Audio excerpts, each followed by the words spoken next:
అందరికీ నమస్తే. నేను మీ శారదాని. Welcome to Sharada's channel. ఇవాల్టి స్పెషల్ వీడియో, ఇరాన్లో యుద్ధం జరిగితే మనం పస్తులుండాలా?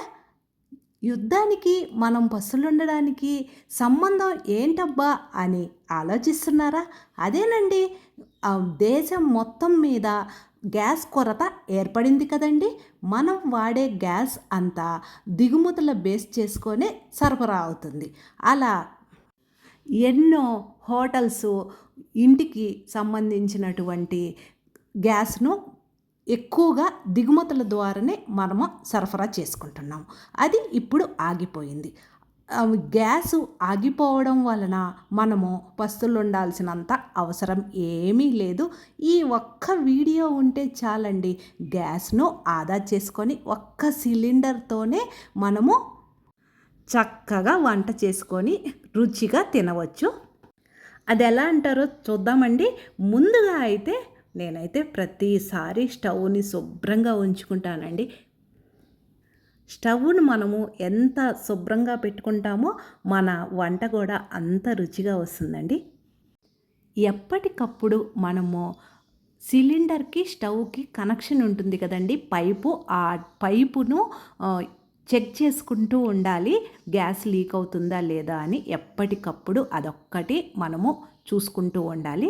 మరియు ఈ బర్నర్లు ఉన్నాయి కదండి, అవి కూడా పాలు పొంగినప్పుడు, టీ పొంగినప్పుడు కాస్త క్లోజ్ అయిపోతాయి. అప్పుడు గ్యాసు చాలా వేస్ట్ అయిపోతుందండి. అందువలన అవి కూడా ఎప్పటికప్పుడు బర్నర్స్ను క్లీన్ చేసుకొని పెట్టుకోవాలి. మనం చిన్న మంట వస్తున్నా కానీ వదిలేస్తాము. చిన్న మంట వస్తుంది అంటే గ్యాస్ కూడా లీక్ అవుతుందని అర్థం అండి. ఎప్పటికప్పుడు ఇవి రెండు చెక్ చేసుకుంటూ ఉండాలి. మనము వంట చేసేటప్పుడు స్టవ్ వెలిగించి అప్పుడు ఏం కూర చేయాలి, ఏం రైస్ తయారు చేసుకోవాలో అని ఆలోచించకుండా వంట మొదలు పెట్టే ముందుగానే మనము వంటకు సంబంధించినటువంటి ఆహార పదార్థాలన్నీ ఒకసారి కట్ చేసేటివి ఒక దగ్గర కట్ చేసి పెట్టుకోవాలి. పప్పు దినుసులు, బియ్యం మాత్రము, అంటే పప్పులు, బియ్యము అరగంట ముందుగా శుభ్రం చేసి నీళ్లు పోసి నానబెట్టిన తరువాతనే మనము ఉడికించినట్లయితే గ్యాస్ చాలా ఆదా అవుతుందండి. ఆ ఉడికించేది కూడా కుక్కర్లో ఉడికించుకుంటే చాలా మంచిది. టైము సేవ్ అవుతుంది, గ్యాస్ సేవ్ అవుతుంది. బియ్యము, పప్పులనే కాదండి, చికెను, మటను అలాంటివి కూడా గిన్నెల్లో అలాగనే ఉడికించకుండా ఇలాంటి ప్రెషర్ కుక్కర్లో ఉడికిస్తే మనకి చాలా వరకు గ్యాస్ ఆదా అవుతుంది. ఇంకొక విషయం అండి, ఇక్కడ నేను పెద్ద బర్నర్ స్టవ్ వెలిగించాను. అప్పుడు చిన్న గిన్నె పెట్టాను అనుకోండి, అక్కడ మీరు గమనించగలరు మంటంతా వేస్ట్ అయిపోతుంది. అలా చిన్న గిన్నె ఉన్నప్పుడు చిన్న బర్నర్ స్టవ్ను ఉపయోగించుకోవాలి. ఇప్పుడు చూడండి, ఈ స్టవ్ను వెలిగిస్తున్నాను. ఆ గిన్నెకు ఆ చిన్న బర్నర్ స్టవ్ చక్కగా సరిపోతుంది. గ్యాస్ కూడా ఆదా అవుతుంది. పెద్ద గిన్నెలు వాడేటప్పుడు పెద్ద గిన్నెకు పెద్ద బర్నర్ స్టవ్ ఉపయోగించుకుంటే చక్కగా మనకి అందులో ఉండే ఆహార పదార్థాలు త్వరగా ఉడుకుతాయి. కొంతమంది ఇప్పటికే అనుకోవచ్చండి, ఈ చిన్న చిన్న టిప్స్ కూడా తెలియకుండా ఉంటారా అని. కొంతమంది పెళ్ళైన వాళ్ళు, కొత్తగా పెళ్ళైన వాళ్ళు, చిన్నపిల్లలు ఉంటారు కదండి, వాళ్ళకి తెలియని వాళ్ళు తెలుసుకుంటారనే ఉద్దేశంతో ఈ వీడియో చేస్తున్నాను. వీలైనంత వరకు మనము ఆహార పదార్థాలను వండుతూ ఉంటాం కదండి, అప్పుడు తప్పకుండా మూత పెట్టి వండాలి. మూత పెట్టడం వలన మనకి లోపల ఉండే ఆహార పదార్థాలు త్వరగా ఉడుకుతాయి. ఇంకొక విషయం అండి, మనము ఫ్రిడ్జ్లో పాలు, ఆకుకూరలు, కాయగూరలు స్టోర్ చేసి పెట్టుకుంటూ ఉంటాం కదండి.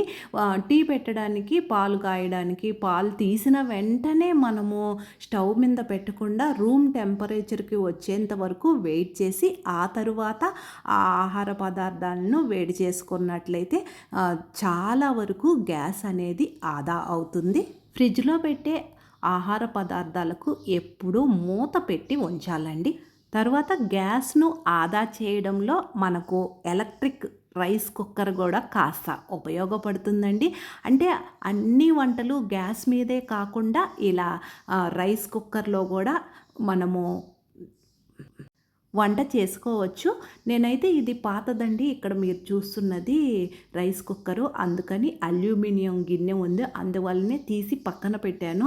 ప్రస్తుతానికి అవసరమని బయట తీసి పెట్టాను. ఇప్పుడు స్టీల్ బౌల్స్ కూడా వస్తున్నాయి. అలాంటిది కానీ తెచ్చుకుంటే చాలా మంచిది. ఇలాంటి రైస్ కుక్కర్లలో అన్నము, పప్పు అవి తయారు చేసుకోవచ్చండి. తయారు చేసుకునే ముందుగా చక్కగా శుభ్రం చేసి అరగంట నానబెట్టిన తరువాత ఉడికించుకుంటే త్వరగా ఉడుకుతాయి. ఈ రైస్ కుక్కర్లలో అన్నము పప్పు అనే కాదండి, మామూలుగా మనము వెజిటేబుల్ రైసు, బిర్యానీలు, పులావులు అవి తయారు చేస్తూ ఉంటాం కదండి. వాటిల్ని చక్కగా ముందుగా కింద ఒక హోల్స్ ఉండే ప్లేట్ ఉంటుంది కదా, ఆ ప్లేట్ తీసివేసి చక్కగా ఇందులోనే పోపు పెట్టుకొని చెక్క గరిటిగాను ఉపయోగించుకుంటే చాలా మంచిది. పోపు పెట్టుకొని అందులోనే రైసు, వాటర్ వేసి మనకి ఎంతో కమ్మనైన రైసు రెడీ అవుతుంది. వెజిటేబుల్ రైసు, ఆకుకూరలతో పాలకూర రైసు అవి తయారు చేసుకుంటూ ఉంటాం కదండి. వాటిల్ని చక్కగా ఈ ఎలక్ట్రిక్ రైస్ కుక్కర్ని ఉపయోగించుకొని చేసుకోవచ్చు. ఇంకా వీలైనంత వరకు కరెంట్ స్టవ్లు ఉంటాయి కదండి, ఇండక్షన్ స్టవ్లను ఉపయోగించుకోవచ్చు. 50% వరకు అందులోనే వంటలను తయారు చేసుకోవచ్చు. మా ఇంట్లో అయితే ప్రస్తుతానికి ఆ స్టవ్ లేదండి, అందువలన చూపించడం లేదు. ఈ ఎలక్ట్రిక్ రైస్ కుక్కర్ కూడా వాడటం మానేశాను, ఇంకా తప్పదు కాబట్టి ఉపయోగిస్తున్నాను. ఇక్కడ మీరు చూస్తున్నది ఎలక్ట్రిక్ కెటిల్ అండి.